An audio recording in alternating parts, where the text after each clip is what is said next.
What's up, everybody? Welcome to IGN Game Scoop. I'm your host, Damon Hatfield. Joining me this week, Justin Davis, Scoop. Vince Ingenito, Scoop. Jared Petty. Scoop. We've got a great show for you this week. We're going to talk about Titanfall 2. We're going to be talking about that Oculus Rift. But first, we keep circling back around to Far Cry. Far Cry Primal is indeed very near on the horizon.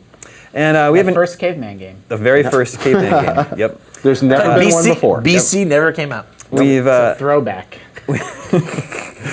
We've got an email here from Tom in the United Kingdom. Ooh. Remember, he emailed us at the GameScoop address, gamescoop@ign.com, just like you can. Is that a real place? In the United Kingdom? Yeah. I think it's just like, I thought that was just a Make Harry believe. Potter thing. it's like Atlantis or the Bermuda Triangle. Yeah. Okay. Atlanta. Tom says, love the show. It really helps with my university assignments. Computer science, in case you were wondering, smart ass. Anyway, on to my topic. With the upcoming release of Far Cry Primal, do you think that Ubisoft could make Far Cry into a game series that explores different time periods on a regular basis, like Assassin's Creed? So my question to you is, what time period would you like a Far Cry game set in? I'd love to see something in the Viking period. Ooh. Yeah, totally. Well, I guess maybe more so than focusing on a specific time period, I would like to see Far Cry get back to maybe the Blood Dragon send-up of, like, I really wanted the Blood Dragon 2 to be a send-up of, like, the fantasy genre, like, almost like a Bard's Tale, where yeah, it's yeah. like, Okay. it's Far Cry, but it's super silly and kind of off the wall and playing off the RPG trope, like the Fantasyland Kind of like what tropes. Borderlands did with Tiny Tina. Yeah, a Okay. little bit like that. Yeah, that's what I think Far Cry, or just tackle, like, I loved what they did with, like, the 80s sort of sci-fi action movies and Blood Dragon. I'd like to see them pick something else off the wall, more so than staying too, serious and historical with it. First, let me see if I can summarize what makes a Far Cry game. I think it's a first-person, open-world, action-adventure game. Generally takes place in a wilderness environment. There's wildlife involved. You have a variety of weapons. You're taking down outposts and climbing towers to unlock new areas of the map, and it has RPG elements. Okay, so I want a vast, abandoned space station in the future that's been left for hundreds of years with its with the plant growth still going on inside and now stretched out, so the whole thing's overgrown and wild and somehow still powered, and it's huge and labyrinthine, and there's zero gravity. So you're moving through a huge whole game is first-person zero gravity? environment, Whoa. and it's vast, and you're unlocking new areas still and discovering new things, and there is wildlife inside because there was some ancient space zoo or something in So there. aliens. And, yeah, aliens or freaking zero-G aliens. adapted tigers, or I don't know, but really rad stuff happening in a zero-gravity space environment. I want to play that. Neat. How would the tower mechanic work? Oh, well, I figured the towers could, with a zero-gravity push, some of them could either drive you forward toward the ground with gravity at the ends of spires, or they could be like zero-G mazes or puzzles, perhaps, or Zero-G all kinds of mazes different sounds ways you could do this. Plus, I just want a giant version of the Ender Battle Chamber to fight in. Now, give your Far Cry game a name. Okay, Far Cry in space. Oh, God. Okay. All right. Oh, geez. Sorry I asked. Yeah. The disappointment in your voice.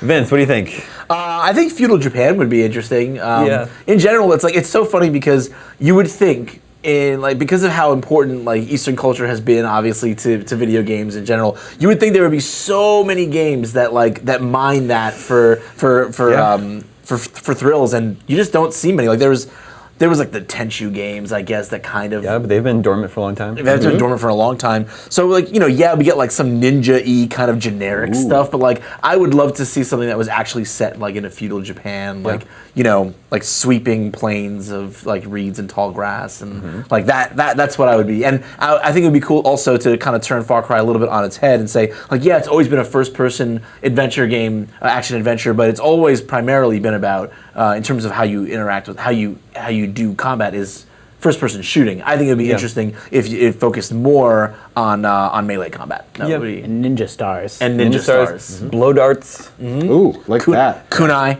Far Cry Nobunaga. Yeah. Yeah, There you go. Sure, yeah. That'd be awesome. That'd be pretty good. I like that. What about the American frontier? No, I don't care about that. No? You don't think that could make for a good Far Cry setting? I think it's almost... I And mean, the it could. hush fell over the room. No. I think it could work. I think it's maybe it's not quite. I mean, obviously, the American frontier is quite different from the lush jungles and forested areas that the last couple of Far Cry's have. Where would they hide the tigers? But you don't have the grizzly bears, though. I just saw The Revenant Yeah. over the weekend. Okay, that's and that why I got me thinking. okay. All right. You got bears, wolves, Mountain lions?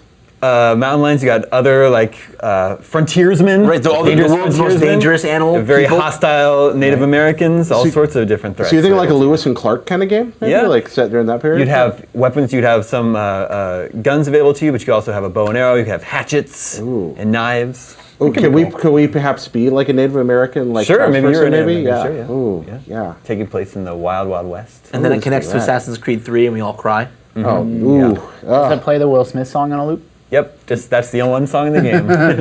Just through all the menus, That just makes all me the want cutscenes. There's no way to turn it off. I just want to run out of the studio and Man, watch, this game's great. go watch like If only. Yes. Now. that movie's so good. It's a very strange choice to have that song. Just never stops. Yeah, It's a strong creative choice. Well, I am looking forward to Cry Primal, as I mentioned the other week. Yeah, I'm actually coming around on it a little bit too. I've been sort of down on it on GameScoop and just even outside of GameScoop.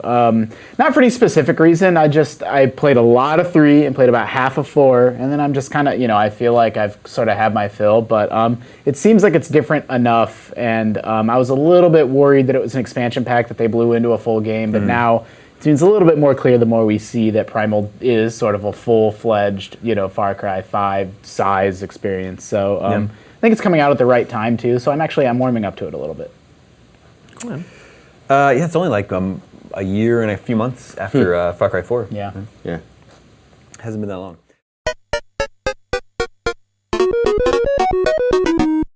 Moving on, Titanfall 2. We found out this week it will definitely have a single-player campaign. Yeah.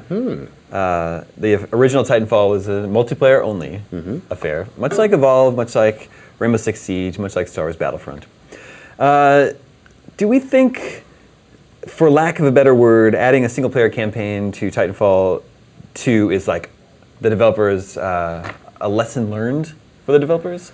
Is it an omission of guilt or a mistake? I think it's just a sheer matter of like optics and understanding your audience. I don't know if it's what they want to do, but it's what they're going to do, and that's what kind of worries me, because I think that today we see a lot of pressure both ways. We see people who say, well, a game that's only got a single player component, doesn't have a strong multiplayer, it's just like a no buy. I'm not going to spend $60 for that. And we see people say the other way around as well, like, oh, it's just a good it's just a multiplayer experience, that's not worth my money. So it's really weird because the video game audience has kind of put publishers and developers in this position where they feel like they have to kind of provide both in order for the consumer to think it's a complete product, which I think is kind of unfair, because it's just going to shoehorn them into doing things that ultimately they probably don't want to do creatively or they're not prepared to do as a studio. So Vince, I don't know. Answer me this. I feel like one of your strong suits is being able to articulate sort of the finer points of differentiation you know, in the games industry or in games in general. I have a hard time wrapping my head around. I don't think anyone expects Overwatch to have a full-on single-player campaign. Like, that expectation's just not there. But that expectation totally is there in like Titanfall, or it was in Titanfall, or people were bummed that Evolve wasn't that kind of game. And I understand in my head, like, no, I don't expect Overwatch to have one, but I did kind of expect Titanfall to have one, but I don't know why. Why people would make that expectation, sure. And I think that part of it is because, at least in the case of Titanfall, I feel like people felt like they were in the middle of a bigger conflict that they just didn't understand or know much about. Like, there's kind of a constant reference, in Titanfall, in a constant sense that you are supposed to be participating in a larger thing that you're supposed to understand on some level. So I think that's one of the reasons why people feel that way. And I think one of the maybe why people don't necessarily feel that way with Overwatch is because it also feels so much like an arena shooter. It feels like Unreal Tournament. Or Quake 3. Yeah, or Team Fortress. Or Team Fortress. All multiplayer-focused games and all PC-focused. They came out on other platforms, but all PC-first, PC-focused games that also have a history and a heritage of not having a single-player campaign. Do you think there's a free-to-play versus $60 component to that as well? I mean, in Overwatch, the betas are free and the final game will be what it is. But I mean, like a Team Fortress, for example.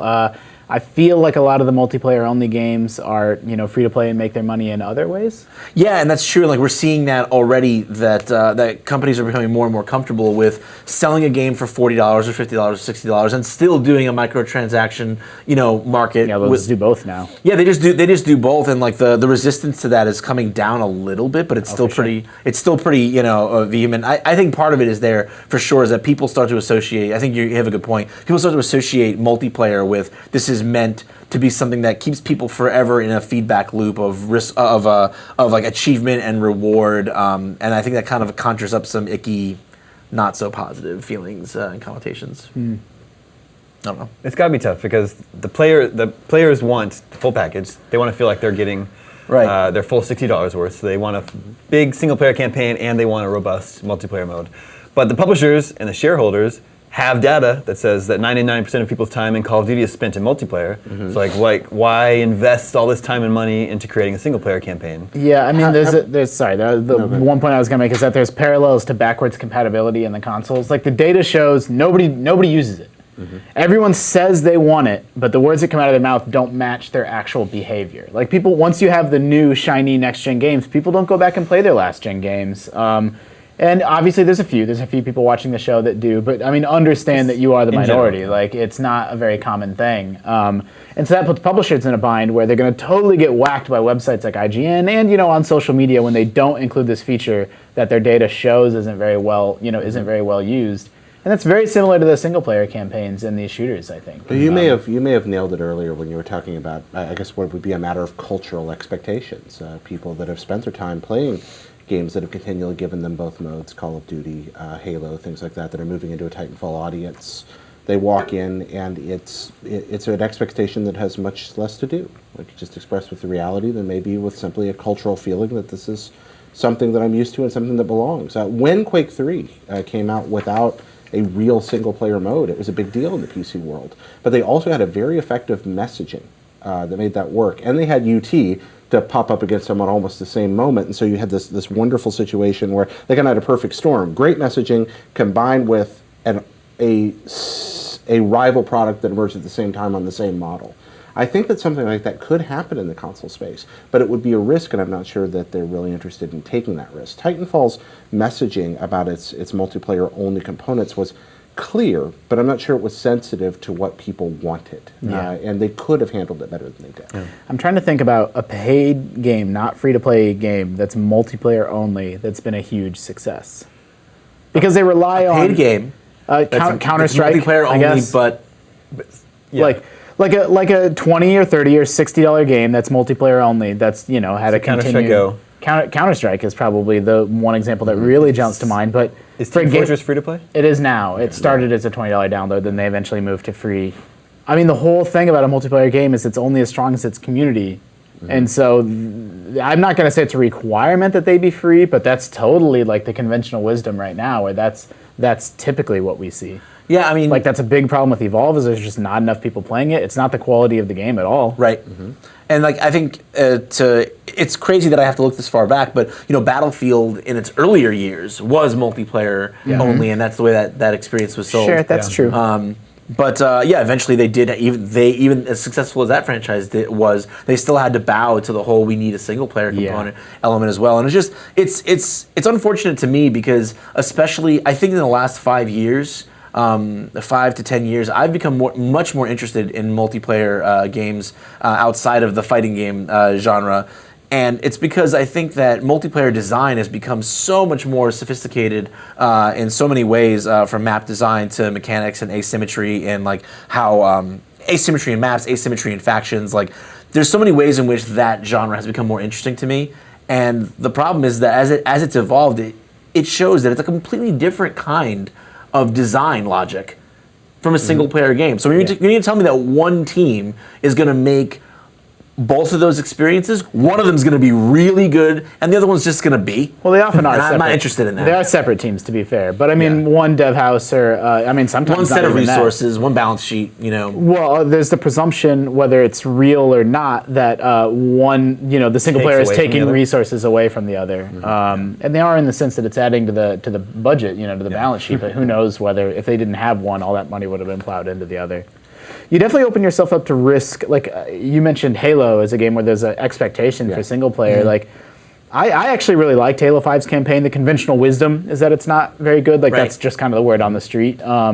And that opens up, 343 or any developer to risks where Halo multiplayer has never been ever. It's the best it's ever been, but people talk about this single player that's not that great. And I'm like, dude, like you're gonna play that single player for one weekend, and then the multiplayer is gonna live for like a year. And yet that sort of criticism gets baked into review scores. It gets baked into just sort of the zeitgeist about that game. So not only does it add to their budget significantly for something that they know people don't spend their time on, but it opens them up to risk. Like what if you just didn't have it? You didn't have it, then you don't even run the risk of people criticizing what you didn't make. Yeah, and it's funny because I would love to see how many people. Halo's a great way to look at this too. I'd love to see how many people who are going to play the story campaign once didn't buy Halo 5 just because they heard the story campaign wasn't that good, even though they're probably going to spend most of their time in multiplayer. Because the reason that really hurts is, besides all the things that you named, like the quality of the single player being baked into the review scores, there's also the idea that on a the long legs, both in terms of player support and also in terms of revenue for any game, is the multiplayer. So it's like, if you imagine that having only an okay single player actually took away a customer that could have been a long-term investor in your product, that's painful. A problem. That's painful. Halo is a weird example because it's so renowned and beloved for its lore and story that obviously that's never a game that's not going to have a single player campaign. But it is interesting since the multiplayer is so strong in this one. There's a interesting split there. Vince, what do you think the odds are that Evolve 2, Star Wars Battlefront 2, Rainbow Six Siege 2 have single-player campaigns? I think really strong. I mean, I think that all the things that we're talking about here all have to be taken to heart, and I think that if you look at Battleborn as it's on its way towards us, I've sometimes right here on Scoop and other places. Said that I feel like they're messaging or positioning that game not quite the right way because they're trying to make it something for everybody, which is kind of what marketing campaigns do, I guess. But when you look at it, as much as I think it's silly to have mechanics that are so clearly designed for multiplayer and for PvP be kind of shoehorned into a pseudo single player kind of PvE experience, seems ridiculous to me from a design standpoint. The person in me that wants to see something that's cleanly made and that's where all the moving parts kind of are dedicated towards one goal that's all cohesive. As much as I want to see that, if you're a shareholder, you're learning that not having something for everyone means you're automatically just cutting out a part of the market, no matter how small the data says that it is. If it's going to hurt their review scores and it's going to keep a set number of money on the table, then I guess they feel like they're just going to spend it, and they'll spend it haphazardly. That's the thing. It's like Evolve. Do I think Evolve, to be short? Too late. Will Evolve 2 and Battlefront 2 have campaigns? Yeah. Will they have good campaigns? Probably not. Yeah, I mean, Battleborn's an interesting case because 2K, it's the same publisher, 2K, and Evolve didn't have a single-player campaign. They said, guys, Battleborn, it's got this co-op multiplayer mode, this competitive multiplayer mode, and it's got single-player. It's got everything you want. And then people are like, nah, you suck, Battleborn. And they're like, oh, come on. Like, what are we supposed to do? How do you win? I actually haven't played Battleborn, so I don't have first-hand experience with it, but I do genuinely believe that could be a game that is a sleeper. I don't feel like people are giving that game its due. I don't think people really understand just all the you're going to get that game and get a wealth of content out of the box, which again I caution people, just like on GameScoop a week or two ago, that big isn't better. But I mean, it just goes to what we're speaking about. It's the opposite of Evolve, where it felt kind of anemic in its modes and options, and Battleborn, I'm excited about that game because I want to co-op through kind of the horde mode-y PvE stuff with my friends. Even though, for someone like Vince, maybe you see that as extraneous, as why is that even in the game? But that excites me about it. And I think people should give that game a second look. I agree with you 100%. Just to be I will actually be short this time. The PvE, from what I've played, only a very small chunk. It's hard to get a sense of it. But the PvP is dope. I mean, I enjoy it. It's not Overwatch levels of amazing. Yeah. But it also feels different, both mechanically and in terms of pace. Sure, people will take one quick look at it and be like, "Oh, it's just Overwatch, but not as good." That's not fair. I'm with you. I think people should give it a look. I mean, it's interesting competition between the two because Overwatch just announced sort of extensive, detailed bot support as well. So it's who knows how that's going to weave its way sort of into the other elements of that game. Indeed.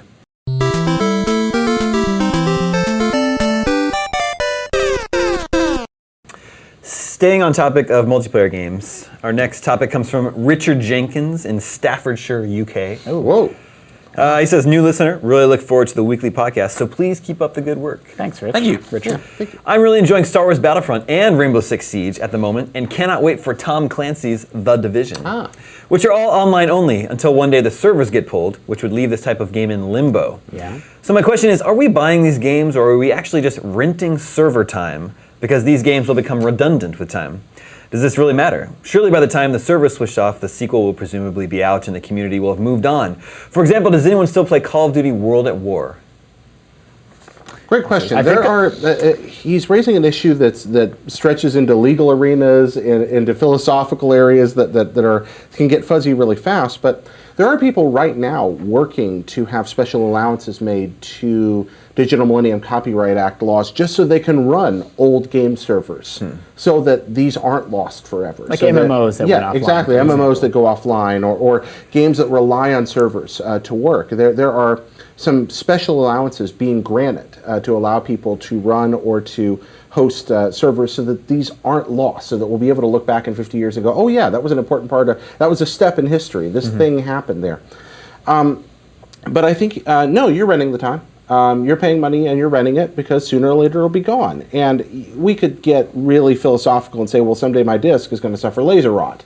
And someday my EEPROM is going to fail in my cartridge because everything made out of silicon and plastic breaks sooner or later. That's definitely something I think about. I have a kid, and someday she is gonna get all my Super Nintendo carts and all my. I have a big box of like PS2 games, and up through that era. But technically, like when I die, my Steam account goes with me, and my Steam account has I think 800 games in it now. Like I don't own those games. Like I have a license to play those games. Yeah, tell your password.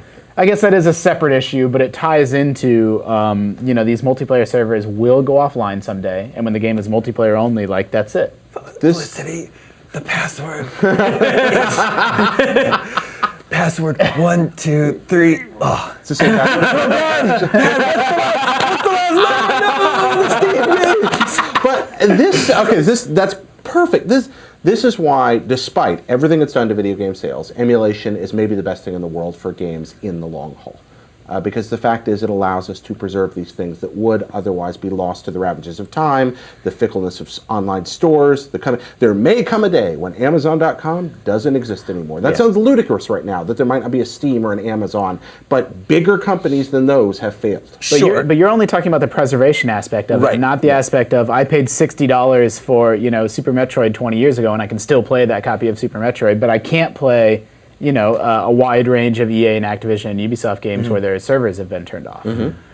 So there has to be an expectation of, I do think some companies are better about it than others, and unfortunately I didn't get a chance to look anything up before I came in here, but I think Ubisoft keeps their servers on for a long, long time, and I think Call of Duty 4's servers are still up as far as I know, but EA, on the other hand, is known for they'll shut down a sports game after not very long. Well, actually, that's where I'm going with this. We are talking in the same direction because I'm talking about things like server emulation as well. The ability to circumvent the copy protections that are laid out by companies to keep, the things are like, oh yeah, you have to log in with your game off the web to do that, or there's got to be a server. People make efforts to keep these old games together just so they are preserved, both for people who want to play them and people who want to remember them. And while there are tremendous legal and ethical questions around that, I do think it's important. People are making efforts to make that happen. I think there should probably be a guarantee. I don't know if it's a legal guarantee or just a promise from the company to keep servers up a minimum amount of time.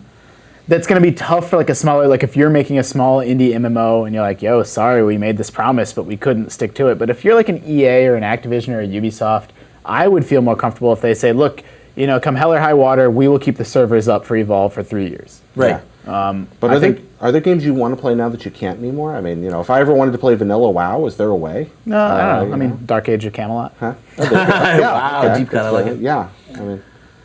I think about it mostly with MMOs more so than competitive games.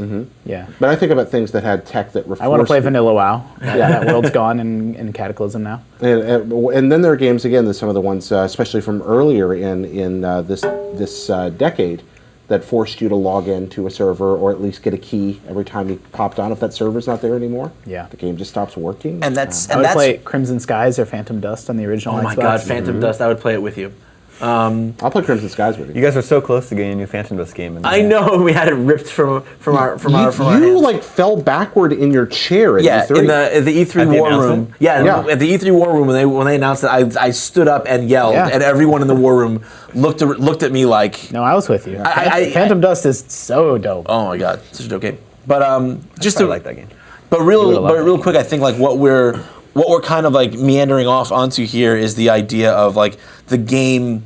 It's more like an idea of digital versus physical that you're kind of exploring a little bit, whereas the idea of online only versus not online only is a little bit of a different question also, because so like you kind of start leaning towards it there at the end, is that if the game never needed to be online, like if it was just something that was done for DRM reasons, then it's ludicrous that at some point I lose the ability to play that game. Yeah, it's a tangled web. Yeah, that said though, if the game is online only because the idea is that it relies on a community of players to be active within it, well, that's a community of players is the one thing you can't emulate, right? You can emulate servers, you can emulate software. You can't emulate friends. You can't emulate friends. That's what bots are for. So like my best friends are bots. I do think That's an that incredibly sad this was statement. this was Richard, right? I think short answer, Richard, is that you are renting the game until one day you will have to steal it.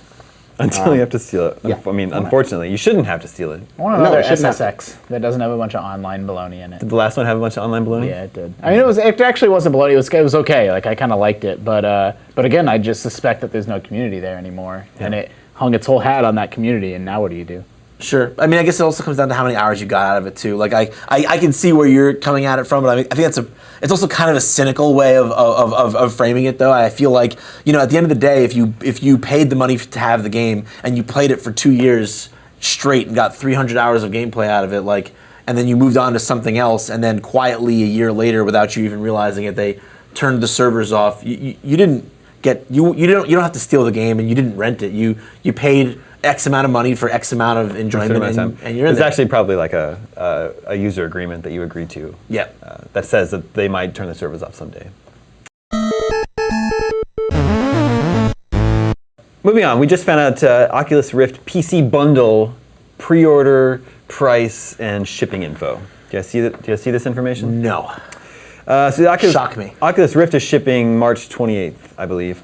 And there's going to be PC bundles that come with Rift and hardware and some games. So The idea being the hardware is hardware that is up to spec to run the Oculus. up to spec to run Oculus Rift.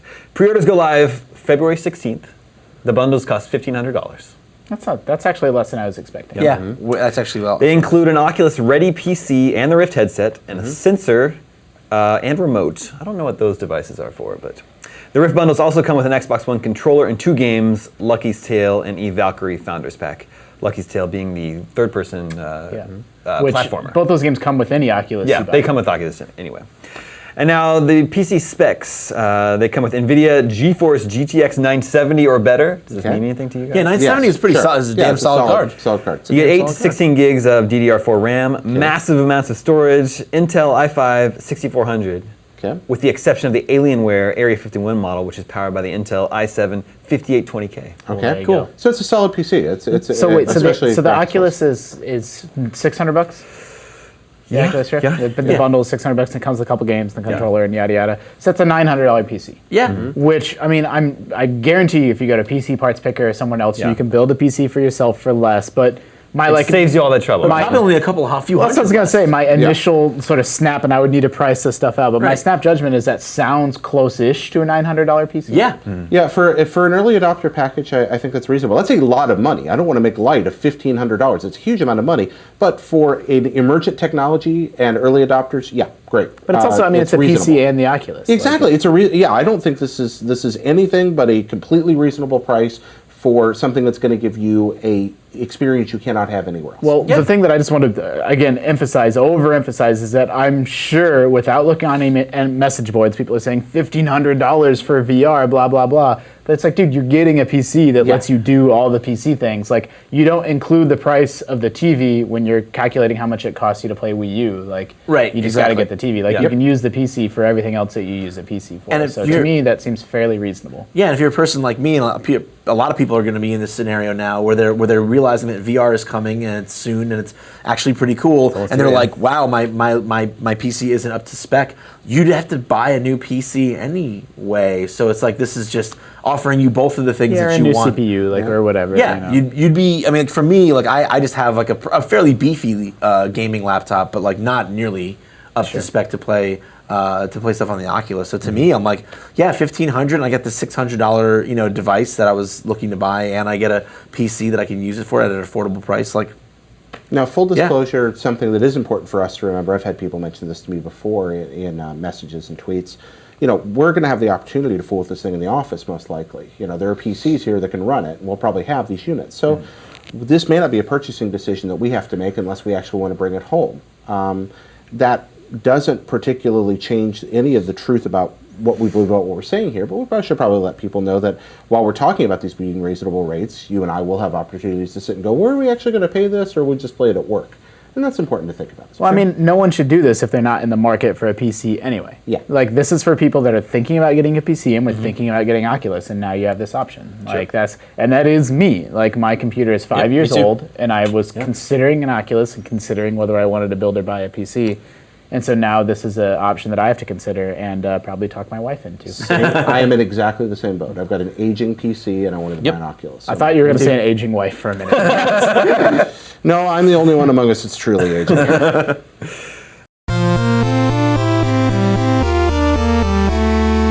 All right, moving on. This next topic comes from Christopher Herrera, and he says, Scoop!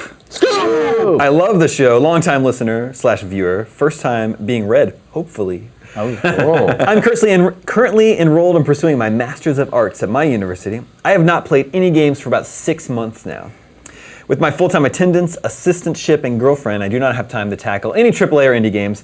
I occasionally play a mobile game like Pocket Mortys or something of that sort. My question is, how long have any of you gone without playing video games?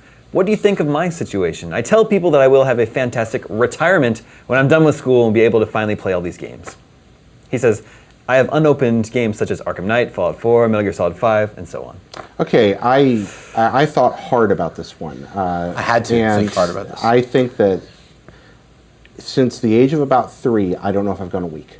I've been in situations since the age of 3. You have not gone 7 days without playing video games. It's possible, but I honestly don't think so. Now, I've done things. I've gone on vacations and trips to camp, but even in those situations, I would seek out arcade cabinets in my childhood, or walk up to the ones in the supermarket they had, or have a portable with me, or even have one of those crappy Tiger handhelds that I brought along. Tons of them. Yeah, and now with phones, and I carry a portable most of the time anyway. On top of that, I just don't want to be away from it. I've gone a very long time without watching television. I doubt I've ever gone 3 days without reading a book. But I don't think I've ever gone a week without playing a game, and that's ridiculous. Yeah, I'm in the same exact boat. I had to really mull it over in my brain to see if am I missing something? Is it really possible that I'm 37 and I've been playing games since, like you said, since I was about 3 or 4? And is it possible that in 33, 34 years, I've really never gone more than a couple of days, a few days, maybe a week tops? I'm like, but I just can't imagine the time. Like, it's the same thing with you. If I was on a vacation, I was finding the arcade in the hotel. Yeah. If I was on a long road trip, I had a portable. Like, I pull that Christian Slater in the Wizard, bring the Nintendo along, plug it into any TV you find. I've done that. Yeah, by any means necessary. I find a way. Life finds a way. Yes, yep. Games find a way, man. How about you, Justin? No, I've definitely been gaming my entire life too. There's been periods where I kind of wasn't as interested in video games. Other hobbies kind of took over. I did actually 3 or 4 years ago. I did a huge amount of board gaming. Bought a bunch of board games. My wife and I played a bunch of board games. I played solo board games. But But it's always, gaming's always, whether it's in the forefront or the background, it's always been a part of my life. It's always going to be a part of my life. You know, in those more casual times, I'm just picking up stuff on the 3DS or iPad, or like periods like now. I don't think I've played more video games than I'm playing right now, like right this moment, than in several years. You know, I said The Witness is my favorite game of this generation. I also really liked Oxenfree. I really love Darkest Dungeon. I'm really looking forward to jumping into Firewatch. Like, to me, this generation's finally hitting its stride. And like, I played The Witcher and I played Batman. I played all of last year's games, but kind of more, you know, I don't know, play for an hour or whatever in the evening. Like, I wasn't as heavy as I am at this moment. So it sort of ebbs and flows, but it never stops. This has been a nifty January in that regard. And also, it's a cool thing around the office with you, Justin, is in addition to these games, like, it seems like when you're between tasks, you'll have a tablet in front of you and be playing something. I've been playing a lot of Final Fantasy Record Keeper on my phone. Yeah. That game, yeah, I've talked about it before, but that game really surprised me, and it's almost a year old, and it's got to be the most improved game over the first year of its life. I will say the whole period's a blur, but when my daughter was born, I didn't do anything. Like, I was just a zombie, and everyone's experience with being a new parent, new mom or dad is different. Ours was really tough. You know, we had a few minor, nothing significant, some small complications, and just being new parents and not having any family to help us. We were on our own.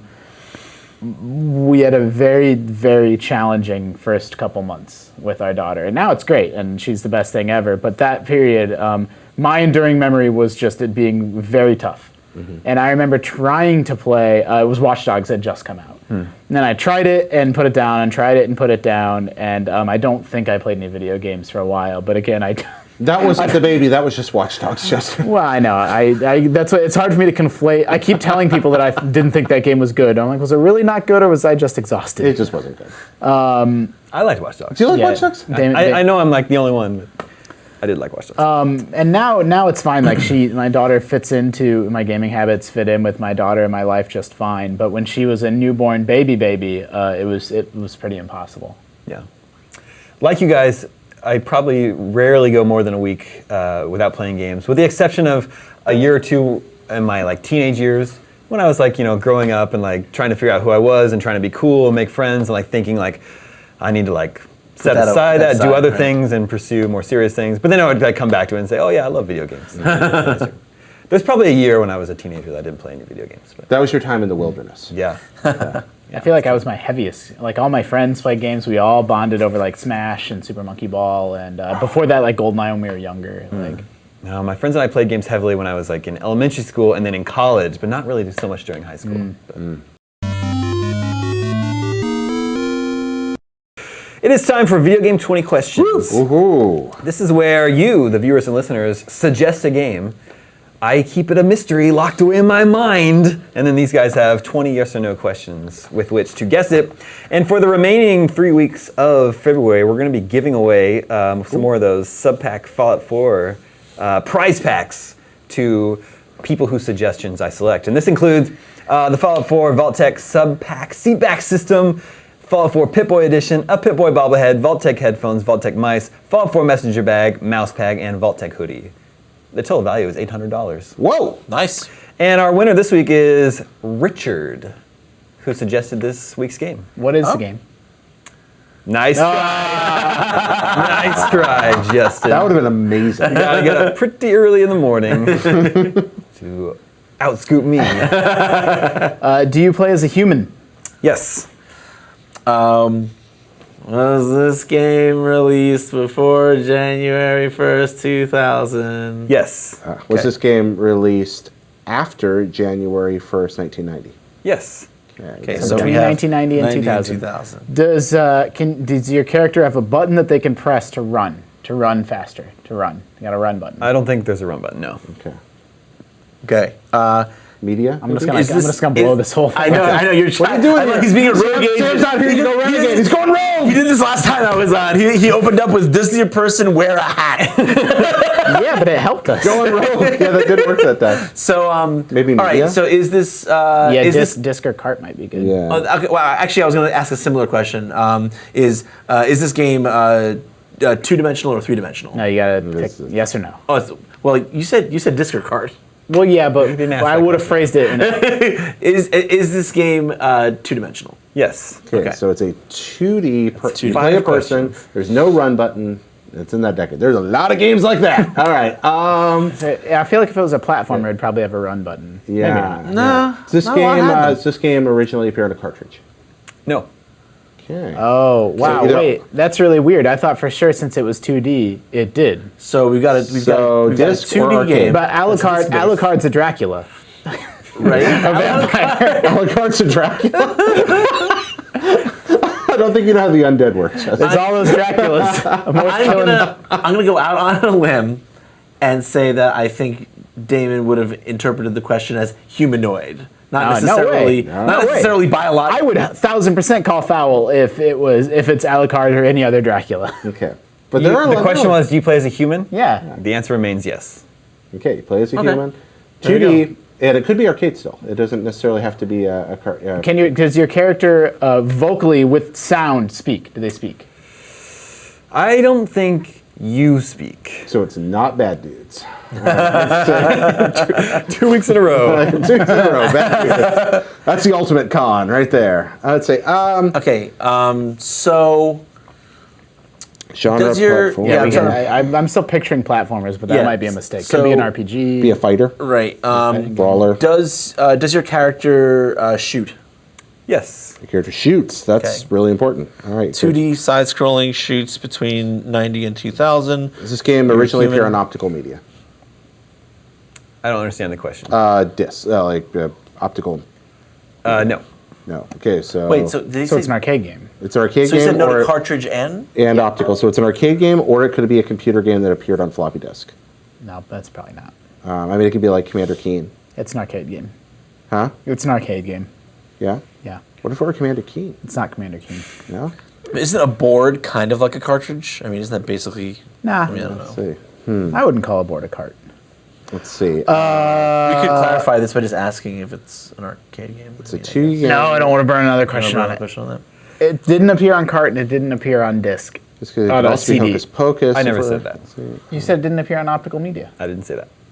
I said He just first. asked you that. He asked if it originally appeared on optical media. I asked if it originally appeared on cartridge. I asked if it originally appeared on optical media. The answers to those questions are no.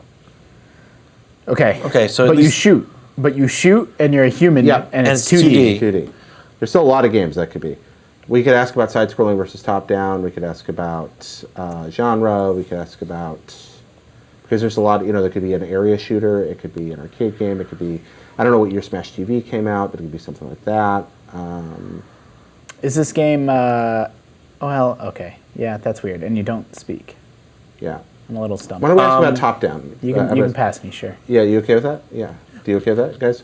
Is this game from a top-down perspective? No. Okay. Okay, so so it's it's- not Alien Syndrome type game. That's it's not- 10. Okay. Okay. 10 questions to go. It's not Vector Man because he's a robot. Yep. Also Vector Man's a that- robot. Right, and also not in our If you want to try your mind reading skills, I'm thinking of the name right now. Oh, excellent.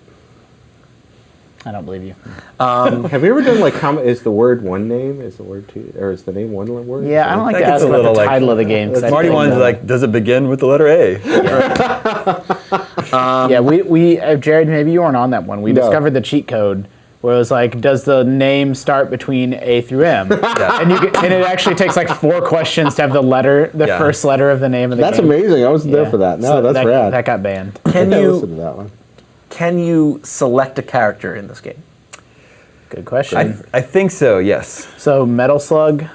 So it could be Ooh, Metal, Metal Slug. So I'm thinking Slug. maybe Metal But Slug. Damon would know you can select a character in Metal Slug unless it's like some weird one that he's not. Well, familiar actually, with. I don't think you could in every Metal Slug. That maybe that's what Damon's So that getting at. maybe that might have been what he thought of. So the other thing, It's not a fighting game because you'd be able to no, select no, a no, no. character. So what I'm thinking of that it might be, and it's a weird place because we said the character is human, but that doesn't necessarily mean they're not riding in something or they're in something else. Sure. I'm thinking of Area 88, I don't know what that also is. known It's as not going to be Area. also known 88. as UN Squadron. Yeah, it's And the reason- like a So I'm shooter. thinking of a side-scrolling arcade-first shooter. But you're in a plane. You don't actually see the dude, right? Well, you see their face, yeah. You see their portrait, and you pick. I love you on Squadron. And you pick. Well, it wouldn't be UN Squadron; it would be Area 88, Right. which is the arcade version. Promise you it's not. Yeah. That would be amazing, though. Oh my gosh, is this Richard from England? That's not a 20-question question. I'm just saying. Okay. Does the game scroll? Yes. Okay, it scrolls. All right, so we got that. I don't know what that eliminated. Just like the Robotrons of the world. Right. Even though No, they're we know all it's- older than 1990. Yeah, and that would all be kind And of top Smash down TV. Okay, so we have a 2D scrolling shooting game with a human character. There's still a ton of those That don't speak. We got to narrow it down more. And he says that you can select a character. Okay. No, you can't. He doesn't think you can select a character. All right. You know what? I'm gonna. Well, I think you can. Oh. Yeah, he said yeah. So it could still be Metal Slug. It's not How do we Commander- narrow? Yeah, and it's not Commander Keen. How do we narrow down? Okay, is the developer still in business? Yes. Okay, that's important. All right. Is the developer? We could ask about sequels. hold on. Is the developer Japanese? Yes. It's probably Metal Slug. It could be. Yeah. Now. So Yeah, that's really good. Do you want to ask Is SNK? SNK? Yeah. Is the developer SNK? No.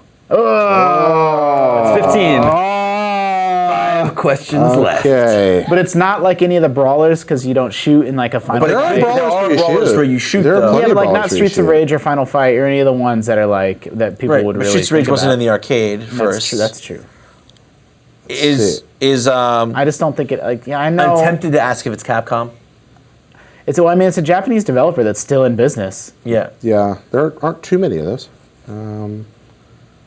Let's see. I mean, like Contra 4. I guess that No, appeared Contra, on Cart. that's a cart. Contra 4 originated on a cart. It's and also too- that it's too that was late. like 2008 Yeah, 2008 or something. Well, yeah, right? not quite that late, but yeah. Yeah. Maybe it DS, was that right? late. Yeah. DS game. Yeah. What year does Super C come out in the arcades? Is that late 80s or is that 90? Oh, did Super C come out in arcades first? Was that Yes, 90? that Super C came out in arcades That would be first. originally Do horizontal. you, when you play this game, do you have a gun in your hand? Yes. Okay. Wait. Like you, the person playing the game? That's what I meant. No. Yeah. Oh, did you So mean- like did you- Operation Wolf style? Yeah. Then no. Shoot. Sorry. But your character has a gun in his hand. You got a freebie. Nailed it. You want to try Konami or Capcom? But wait, I mean, I can't even like. Metal Slug's all I'm thinking of. Well, no, I mean there are. He is right. It could be something like Super C. It could be Alien. It could be it did- like it could be any of those like brawler shooters. Alien had a gun. Let me ask, I should know this, but I don't. You might. Did Gunstar Heroes come out in arcades? No, at any Gunstar point? Heroes Gunstar was Heroes Genesis was Genesis original. and Mega Drive Or only. like a different treasure game. Right. Yeah, that was our first treasure game. Our first 4 just- questions left. Yeah, I know. We're really. Oh my goodness! I feel like we're missing something tremendous here. What about sequels? You want to ask if it has sequels, or are we going to narrow it down too much? Or ask about boss enemies? I don't ask think about enemies? we can narrow down the genre any much more than what we have. I think we know what type of game clearly that it is. We just need to figure out which one. Let's see. Narc was before 90. Yeah, Narc is Don't like forget that 80 your character is doesn't 88. speak. We're Yeah, pretty he sure. doesn't speak. Right. Oh, I feel very silly. This is gonna we're gonna be we have a gun. We're shooting. What are we shooting? They didn't ask what we're shooting at. Like No, we have to ask a yes or no question. So Right, but what do we narrow it down to? Robots, dudes, monsters. what if we ask another Still that developer character question? there's that maybe character select screen. That's the one that keeps getting to me. Yeah, that's right. That's the thing. I felt pretty confident about that. Yeah, it's not like it could. You want to ask Capcom, Konami, one of those maybe? I was thinking of asking if it's a Capcom game. Sure, do it. Is it a Capcom game? No. 3 questions left. Man. Who was making arcade games back then? Sega. Konami, Capcom, Capcom, Sega, Sega, Data East. Data East was making them still. There were quite a few But Data East Japanese is- arcade makers still. yeah. Yeah. I'm gonna ask. Was it Konami? Yes. Bring it home with 2 questions. Konami. Okay, it's a Konami game with a gun. It could be Super C. It could be Super C, but I can't remember being able to select your character in Super C. No, I don't remember selecting a character. I mean, you had, yeah, because that wouldn't be. I mean, technically, you could walk up to one side of the control panel or the other. Right. Konami also. I mean, they didn't make that much. Well, they didn't make that much arcade stuff. Yeah, they could also have made something for arcade. Well, I mean, they made all the brawlers. They made the Simpsons. Wait, is there one of those? They made Captain. No, Captain Commando is what I was. That's it was Capcom. It's Capcom. That's Yeah. what I was thinking. It was Captain But they made Commando. Simpsons. They made Ninja Turtles. They made Right, not shooting. Also not human. Right, also not human. Not right. human. They made And not Dracula. And not Dracula. Not one of the Capcom Draculas. made D&D. Who made? There's something in the back of my head, and I'm going to. No, GI Joe is. We have 2 questions. Yeah. Should we ask? Wait, those? it's Scrolls. It could be Did we ask- Konami make GI Joe? The 4-player GI Joe arcade I game. never played I the almost 4-player. forgot about that game. I never played it. It was on the cover of like an issue of EGM. Yeah, that's a beautiful arcade. We got 2 questions. Do you want to ask if it supports more than 2 players? I was going to ask if it was licensed based on a great licensed question. property or not. All right.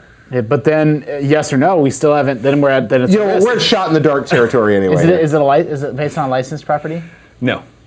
An original Konami game. So, it could be Original so gun, that leaves us with 2D. Super C, right? I think. Is there a Metal Gear game that we're missing? No. Nothing for arcade. There's Super C. There's Now that we know all these things and we know it's Konami 90s arcade, well, we don't know if it's arcade for absolute sure, but we think it's arcade. It's either arcade or PC. right? And I can't think of a side-scrolling arcade. Wait! Oh! I know what it is.